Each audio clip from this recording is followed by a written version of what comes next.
स्मृति ईरानी जी, ज़्यादा दिन नहीं है, पर हर एक मंचों से आपको चूड़ी भेजेंगे। और माननीय प्रधानमंत्री महोदय नरेंद्र दामोदर मोदी साहब, आपको भी हम चूड़ी भेजने का काम करेंगे। और गट्टो गिलहरी छमक छिल्लो रानी के लिए मुंबई चले गए।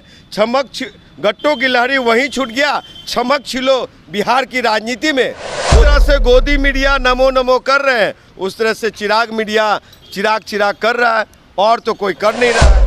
नमस्कार, आप देख रहे हैं IND बिहार। मैं हूं सुधेंदु रमन। आज हमारे साथ युवा बिहार सेना के जो राष्ट्रीय अध्यक्ष हैं इंजीनियर राजकुमार पासवान जी। राजकुमार जी, आप हमेशा दलितों की बात करते हैं, गरीब की बात करते हैं, पिछड़ों की बात करते हैं, लेकिन बिहार में जिस तरह से आपराधिक घटनाक्रम हुआ है, ज़्यादातर दलितों की ही हत्या हुई है, पिछड़ों की ही हत्या हुई है। अगर दलित पिछड़ों की हत्या हो रही है, उसके लिए दलित नेतृत्व और दलित नेता जिम्मेवार है, क्योंकि वो उस तरह से उन्माद फैला रहे हैं, उस तरह से दिग्भ्रमित कर रहे हैं कि तुम्हारा दुश्मन है फलना चिल्ला, ऐसे राजनीति होती है। तो आप भी तो दलित हैं, दलित नेता आप खुद को भी कहते साहब, हैं। मैं पशुपति पारस के खिलाफ लड़ चुके हैं, रामविलास पासवान के खिलाफ लड़ चुके हैं, दो बड़े बड़े दलित नेताओं के खिलाफ। तो आप भी तो बड़े दलित नेता हैं। हम जरूर हैं, हम जाते भी वहाँ पे, उनका अधिकार भी दिलाते हैं। इवन कि जो आपराधिक लोग हैं उनको अरेस्टिंग भी करवाता हूँ मैं। लेकिन बीच में जो बड़का आवाज़ है, राहत इंदौरी साहब की शेरो शायरी है कि जो दौर है दुनिया का उसी तौर से बोलो, बहरों का इलाका है जरा जोर से बोलो। तो वो जो 50 साल से जो राज कर रहे हैं ना, शासन का जो आईना दिखा रहा, मतलब महागठबंधन की जो सरकार है बहरी सरकार है, अंधों की सरकार है, आपका यही कहना है? हम महागठबंधन की नहीं, जो दलित नेता हैं वो लोग अंधी बहरी हो गए हैं और मोदी के सामने नहीं बोलते हैं। तो दलित तो एक खास नेता होंगे ना, दलित का नेता जिसको आप लोग कहते हैं शाही पासवान एंड परिवार पार्टी, शाही मांझी परिवार पार्टी, ये लोग हैं सब। तो इन लोग का अब 24 में सुपड़ा साफ हो जाएगा। अब नए दलित नेता का उभार होगा, उसके नेतृत्व में सारे दलित नेता महफूज होंगे, सुरक्षित होंगे, उसका अधिकार मिलेगा। लेकिन आपको नेता मानेंगे तब तो, दलित का नेता मानेंगे कैसे नहीं माने? 14 में वहाँ की जनता ने आशीर्वाद दिया, 19 में तीसरा स्थान दिया, माना लोगों ने। आज पूरे बिहार में लोग मान रहे हैं। सुन लीजिए, चिराग पासवान बीजेपी में चले गए हैं, उनके कहने पे ये जो संविधान है, उनके कहने पे जो संविधान खत्म करने वाले भारतीय जनता पार्टी है, आरक्षण खत्म करने वाला भारतीय जनता, चिराग के कहने पे वहाँ पे वोट नहीं गिराएगा। लेकिन राजकुमार पासवान को कहने पे बिहार का दलित जहाँ राजकुमार पासवान कहेगा वहाँ वोट गिरेगा। लेकिन चिराग पासवान को तो पासवान समाज ने नेता मान लिया है। कहाँ नेता मान लिया सर? जिस तरह से गोदी मीडिया नमो नमो कर रहे हैं, उस तरह से चिराग मीडिया चिराग कर रहा है, और तो कोई कर नहीं रहा है। जो भीड़ जुटती है चिराग पासवान की सभाओं में, चिराग की एक झलक पाने के लिए जितने युवा हैं ललायित होते हैं। देखिए, चिराग पासवान कोई आंदोलन से नहीं निकले, चांदी के चम्मच लेकर के पैदा हुए, और गट्टो गिलहरी छमक छिल्लो रानी के लिए मुंबई चले गए। गट्टो गिलहरी वहीं छूट गया, छमक छिल्लो बिहार की राजनीति में वो दिखा रहे हैं। तो स्क्रिप्ट हीरो और स्क्रिप्ट राइटर और नेता नहीं चलेगा बिहार में। बस एक हवा का झोंका है, सब 24 में ख़त्म हो जाना है। राजकुमार पासवान किस आंदोलन में शामिल हुए?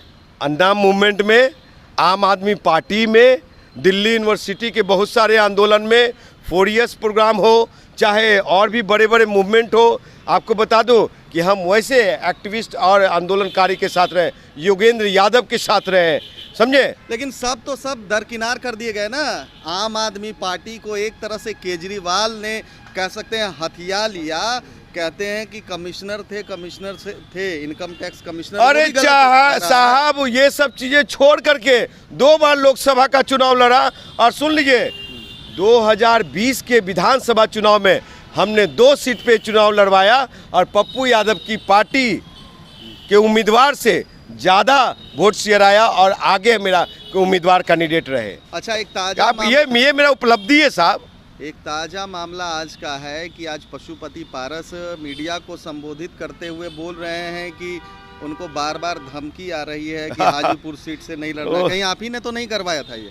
साहब, जो शाही पासवान परिवार पार्टी किसी गरीब दलित को देखना नहीं चाहते, उसको आगे आने देना नहीं चाहते, आगे आने देना नहीं चाहते। साहब, जो पार्टी के लोग दूसरे को धमकी दे, राजकुमार पासवान को जान से मारने की धमकी देता हो, समझे, तो उसको, उस महानुभावों को, उस जेट सुरक्षा में चढ़ने वाले को, वो केंद्रीय मंत्री की सुरक्षा में चलने वाले लोगों को कौन धमकी दे सकता है? अगर सुन लीजिए, नकली शेर, नकली भालू को इतना ही अपने आप से डर है तो वो मोदी के सेलुलर जेल में जाकर के बंद हो जाए। देखिए, परिवार की बात है, चाचा भतीजा में तो सुलझ जाएगी। यही कहता है चाचा भतीजा, चाचा भतीजा ये कहता है कि तुम मेरा खून नहीं है, हम तुम्हारा चाचा नहीं है, तुम मेरा भतीजा नहीं है। लेकिन यही होता है। लेकिन जब 18 जो जुलाई को जो बैठक हुई थी एनडीए की, उसमें तो पैर छू के प्रणाम किया और पशुपति पारस का भी बयान आया था कि हमने आशीर्वाद दिया है। चाचा भतीजे का संस्कार कहाँ चला गया है? पैर छू के प्रणाम किया, आशीर्वाद दिए, भरत विलाप हुआ, लेकिन उस भरत विलाप का आप तार तार कर दिए साहब। तो उस भरत विलाप जो भगवान श्री राम और भरत के बीच में था, उसको भी आप एकदम रोड पे वेश्यावृत्ति की तरह आप ये ला करके खड़ा कर दिया। इसलिए ऐसा नहीं, ये मेरे घर का संस्कार नहीं है, हमारे परिवार का संस्कार नहीं है, जो चिराग और चाचा का संस्कार है। तो इसलिए एक को जेट सुरक्षा मिल गया कि चाचा धमकी दे रहा, चाचा धमकी दे रहा, अब करे भतीजा धमकी दे रहा, भतीजा, तो उनको भी जेट सुरक्षा चाहिए रे भाई। इंजीनियर राजकुमार पासवान को जेट सुरक्षा नहीं चाहिए। अच्छा, बिहार में जिस तरह से अपराध चरम पर है, जिस तरह से भ्रष्टाचार चरम पर है, अफसरशाही चरम पर है, गिरिराज सिंह ने कहा है कि बिहार बिहार नहीं पाकिस्तान हो गया है। ये कौन गिरिराज सिंह है?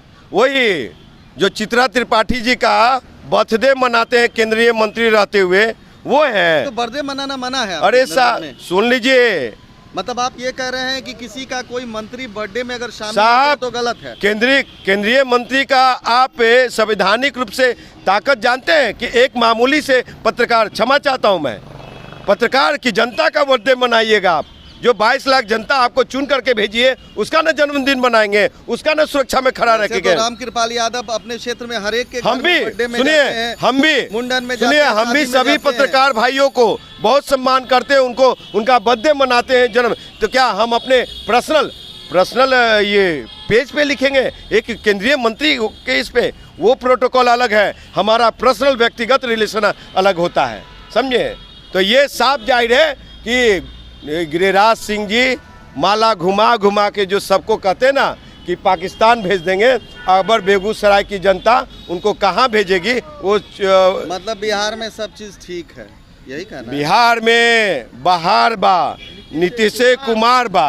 और सुन लीजिए, नीतीश वो चाणक्य हैं जो बीजेपी संघ के एक एक चीज को भापते हैं और अगली वो रणनीति क्या चलेगा उसको साफ खत्म कर देते। इसी में पेट में दर्द है। भैया, तो संयोजक कहाँ बनाए गए? इंडिया जो गठबंधन INDIA जो गठबंधन बना, उसके संयोजक बन जाने चाहिए थे ना? देखिए, संयोजक बन जाना चाहिए था। लालू यादव ने तो स्पष्ट कर दिया कि अब 4 राज्य पर होगा, 4 राज्य मिला के एक संयोजक, 5 राज्य मिला के एक संयोजक बनाए जाएंगे।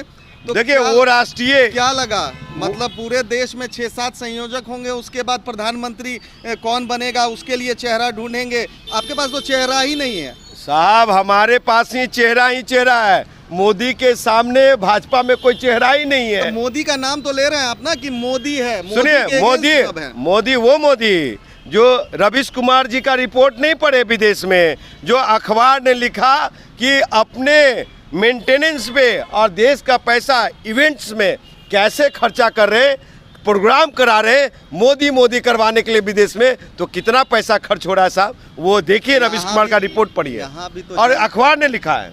राजकुमार जी, यहाँ भी तो जो नेता हैं, एक केला देते हुए 4 लोग तस्वीर खिंचवाते हैं उस मरीज के साथ। अच्छा, बिहार में भी तो काहे नहीं खिंचवाना चाहिए? मोदी करे तो सुभान अल्लाह और हम करे तो करेक्टर ढीला। आपको आर्थिक रूप से मजबूत कर रहे हैं ना, 5वीं अर्थव्यवस्था बन रहे हैं, तीसरे सुनिए, देश जरूर 2024 से पहले तक, चाहे 2024 तक अर्थव्यवस्था के मामले में तीसरा स्थान पे रहेगा, लेकिन देश के सम्मानीय प्रधानमंत्री तीसरी बार प्रधानमंत्री नहीं बनेंगे। मतलब ये मानते हैं आप कि मोदी ने काम किया तभी तो अर्थव्यवस्था सुधरी है? मोदी ने काम नहीं किया। जब काम ही नहीं सुनिए, किया तो अर्थव्यवस्था कैसे कहाँ सुधरेगी? सुधरा? ये नकली डेटा होगा। तो अभी भी मैं कह रहा हूँ। अभी तो आप ही कह रहे हैं ना वो कि कौन 2024 नए मोदी के बाद जो नया प्रधानमंत्री आएंगे वो अर्थव्यवस्था का मूल्यांकन करेंगे। ये तो नरेंद्र मोदी साहब जो है वो पहले बंडी बदले, कोट बदले, महंगाई लाए, बेरोजगारी लाए और ये हर हर मोदी, घर घर मोदी का नारा ये देते रहे। महंगाई इनको नहीं दिखता। सुनिए, पत्रकार टमाटर पे अगर पूछ दे सवाल कितना महंगा टमाटर क्यों है तो साहब उनको आप नौकरी से हटाएंगे। एक पत्रकार अमेठी में पूछ दिया उस महारानी से जो कभी सास भी बहू थी, ऐसा ही कुछ है ना, तो वो सास बहू कभी सास भी बहू थी, वो कही कि आप मेरे क्षेत्र की जनता को दिग्भ्रमित ना करें, भड़काए नहीं तो आपके मालिक से बात करेंगे। अच्छा, वही थी ना स्मृति ईरानी। मुझे बताइए, वही स्मृति ईरानी थी ना जो प्रधानमंत्री को चूड़ी भेजा करते थे। स्मृति ईरानी जी ज़्यादा दिन नहीं है, पर हर एक मंचों से आपको चूड़ी भेजेंगे। और माननीय प्रधानमंत्री महोदय नरेंद्र दामोदर मोदी साहब, आपको भी हम चूड़ी भेजने का काम करेंगे। अच्छा, एक चीज़ बताइए मुझे कि अमेठी की जनता जब राहुल गांधी से संतुष्ट नहीं थी तभी तो उन्होंने चुना स्मृति ईरानी को। कैसे साहब संतुष्ट नहीं था? क्या कैसे, कितने वोट उस से समय का अमेठी मूल्यांकन कर लीजिए हाँ। और अब स्मृति ईरानी जी वाला मूल्यांकन कर लीजिए। सिर्फ स्मृति ईरानी जी, मतलब वहाँ विकास के नाम पर वोट नहीं, स्मृति ईरानी के नाम पर लोगों ने वोट दिया, यही कहना चाहते हैं ना, मोदी के नाम पर। सुनिए, जो जुमलेबाजी नारा था ना, फंस गई भाइयों एवं बहनों, आपको प्रतिवर्ष पहले कलम से प्रधानमंत्री बनते ही 2 करोड़ रोजगार देंगे। क्या हुआ स्मृति ईरानी जी, क्या हुआ प्रधानमंत्री जी? बताए देश को, जनता को 2 करोड़ रोजगार। 2009 में बात कही थी। 9 में नहीं, गलत बात। 2009 में वो मुख्यमंत्री थे, प्रधानमंत्री गुजरात के मुख्यमंत्री थे। गलत। 2014 में उन्होंने कहा था कि 2014 में कहा था कि सब लोगों के खाते में 15 लाख रुपए आएंगे, नौकरी मिलेगी। लेकिन 4-5 लोग कहने वाले थे। आखिर 2020 में जनता में जब स्मृति ईरानी चुन के आई, इसका मतलब ये था कि राहुल गांधी वहाँ हवाई नेता थे, अभी जनता ने उनको नकारा। 410 का जो गैस सिलेंडर था उस समय बहुत महंगा था। पेट्रोल प्रति बैरल जो डॉलर में था वो बहुत सस्ता होना चाहिए था, 55 रुपये 45 रुपये बहुत महंगा था।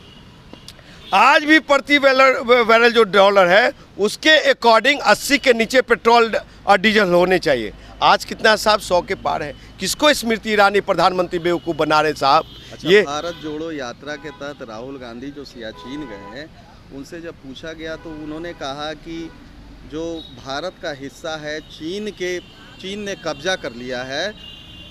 ये जब मीडिया वालों ने सवाल पूछा कि आपको इसकी जानकारी कैसे मिली तो यहाँ के लोग बताते, क्या आंकड़े आपको लगते हैं कि यहाँ के लोग बताएंगे कि सही सुनिए, गलत है? देश के सम्मानीय प्रधानमंत्री महोदय 56 इंच के सीना वाले नहीं है। सबसे डरपोक प्रधानमंत्री भारत के इतिहास में हुए। और आपको बता दूं, चाइना जिस तरह से बॉर्डर पार कर चुका है, समझे, इनको सिर्फ विदेश में जा कर के और दूसरे प्रधानमंत्री से कहलवाते कि मैं हिंदू हूँ, राम भक्त हूँ, ये कहलवाने में लगे हुए, हिंदुत्व की बात करने में लगे हुए। लेकिन चाइना घुस रहा, सुन लीजिए, चाइना से डरते हैं प्रधानमंत्री, इसीलिए कमज़ोर देश से बात करते हैं, उसको कह के डराते हैं कि पाकिस्तान कब्जा कर लेगा। और यहाँ के उनके नेता माला घुमा कहते पाकिस्तान है हिम्मत इनको कि चाइना से मुकाबला कर सकें। बॉर्डर, सर हमारे घर में कोई कब्जा कर लेगा तो हम घर खाली करवाएंगे कि सिर्फ कहेंगे बॉर्डर से पीछे हट जाओ? हम घर खाली करवाएंगे ना। तो जितनी ज़मीन हमारी ये एक्वायर किया गया चाइना के द्वारा, उतना ज़मीन हमको चाहिए। प्रधानमंत्री में है हिम्मत? वो कहाँ गया कि कोई एक मारेगा तो हम 10 मारेंगे? कहाँ है प्रधानमंत्री? लेकिन आप तो उस पर भी सवाल करते हैं ना, एयर स्ट्राइक हुआ तो आप सवाल करते हैं। कहाँ मुड़ी गिनवाए? गलत था। एयर स्ट्राइक में मुड़ी कहाँ गिनवाए? एयर स्ट्राइक में मुड़ी कहाँ गिनवाया? अब सब चीजों का साक्ष्य मैं आपको बताऊं कि साक्ष्य देना पड़ेगा। आपके पास सारे एजेंसी है, सारे तंत्र हैं, सारे मंत्र हैं और देश आपका है, देश का राजा है, तो आपको साक्ष्य देना पड़ेगा। झूठ की खेती नहीं चलेगी। के सामने खोल दें, पूरे देश दुनिया को दिखाए कि कैसे आपका जो रॉ है वो काम करता है। रॉ तो पता है सर, आपके घर में पाकिस्तान से सीमा घुस गई और यहाँ से क्या नाम है उस लड़की को, अंजू चली, वो पाकिस्तान चली गई। आपके सारे एजेंसी ने क्या किया? हाथ पे हाथ बॉर्डर पे रख करके बैठे हुए थे। सारे एजेंसी पाकिस्तान बॉर्डर पे हैं, चाहे नेपाल बॉर्डर पे हैं, कैसे घुस गई सीमा और वो कैसे चली गई पाकिस्तान? मतलब आप समझते हैं कि यहाँ के इंटेलिजेंस जो है वो भी कमज़ोर है? इंटेलिजेंस कमज़ोर है, प्रधानमंत्री कमज़ोर है, इसीलिए हमारा इंटेलिजेंस कमज़ोर है। अच्छा, चंद्रयान 3 आज चंद्रमा पर हो सकता है अभी लैंड भी कर गया होगा, ये कितनी बड़ी उपलब्धि मानते हैं मोदी सरकार की? आप यहाँ उस के- उपलब्धि की बात नहीं कर रहे हैं। या यहाँ के जो वैज्ञानिक हैं उनकी? अरे इसरो साहब के वैज्ञानिकों देखिए, की। मैं एक इंजीनियर हूँ। इसरो के वैज्ञानिक का सम्मान है, अगर कुछ देश को दे रहे, देश हित में दे रहे हैं। लेकिन इंदिरा गांधी को भी याद कीजिए, राहुल गांधी को भी, इनको राजीव गांधी को भी याद कीजिए, और भी जो भेजे गए हैं ऊपर अंतरियान, उसके संदर्भ में भी आप लोग को बात करनी चाहिए, चर्चा करना चाहिए। तो ये थे इंजीनियर राजकुमार पासवान जी, जिनसे हमारी बहुत लंबी बात हुई, देश दुनिया राजनीति की खबर। उन्होंने साफ तौर पर कह दिया है कि 2024 में जो है वो परिवर्तन होकर रहेगा। फिलहाल तमाम हमारी ऐसी खबरों को देखने के लिए आप देखते रहिए IND बिहार।